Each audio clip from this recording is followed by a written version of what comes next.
Now let us discuss sets in Java.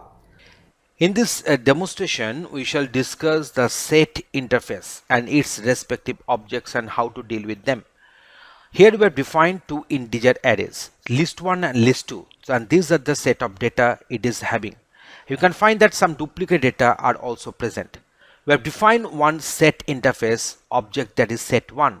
You can find that this set is this interface I is written here is under the package, that is the java.util, a collection that contains no duplicate elements, and more formally set contains no pair of elements e1 and e2 such that e1 dot equals e2 and at most one null element.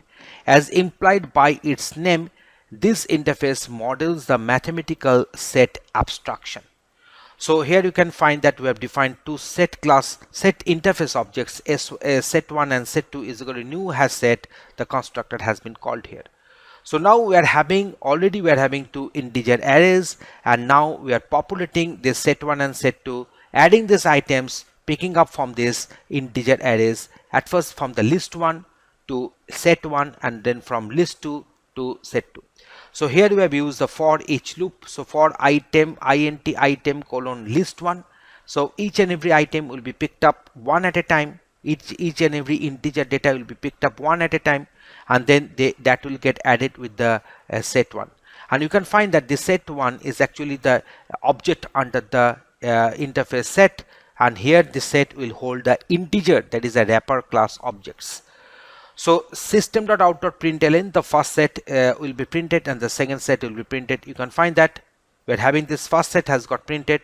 So it has got printed in this way 1, 2, and then it is having 5, then 6, then 12. You see the duplicate data have got removed. There is no duplicate data here, and they have got sorted automatically. So now we are having this the second one, that is a 12, 4, 3, 2, 4, 15. You can find that it has become 2, 3, 4, 12 and 15 here. Now we shall go for the set operations.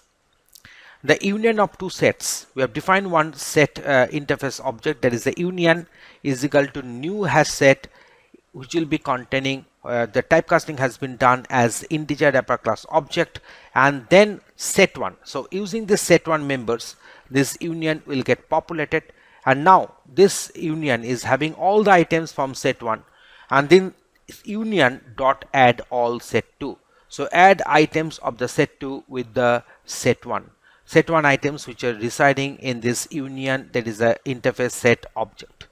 So now if I go on printing the current value of union, then I'm getting this one. You can find that all the data items are unique, all the data items are distinct, so there is no repetition of data items, and the items have been printed in the sorted form. So now we shall go for the intersection. So we have defined the one set interface object, that is the intersection, which will hold this integer wrapper class objects as its items, and intersection dot return all. Just remember this method. The method is return all, and that is useful to do the intersection of two sets, and here add all, that was used to do the union of two sets here. So return all set2. So now this intersection current content has got printed. You can find that it has got printed as 2 and 12 because 2 and 12 are the common elements between this set1 and set2. Now we shall go for the difference. So now the method will be remove all. That means at first the difference has got instantiated with the items from set1, and then diff dot remove all set2. So remove common elements from the two sets, and in this way we are going to get the updated content and the reduced content of diff. Okay, so now you see this is my set1 and this is my set2 here. We have printed them earlier. So now if you go for set1 minus set2, I'm remaining with this 1, 5 and 6, because in between these two sets only 2 is common. So 2 is common, and then this 1, 5, 6, 12 is also common here. So that's why 1, 5, 6 is only the outcome of the difference set1 minus set2. In this way, in this demonstration, we have discussed a lot on this set interface and how to deal with its methods and how to define the respective objects, how to initialize them, and we have discussed that one into details with some sample coding.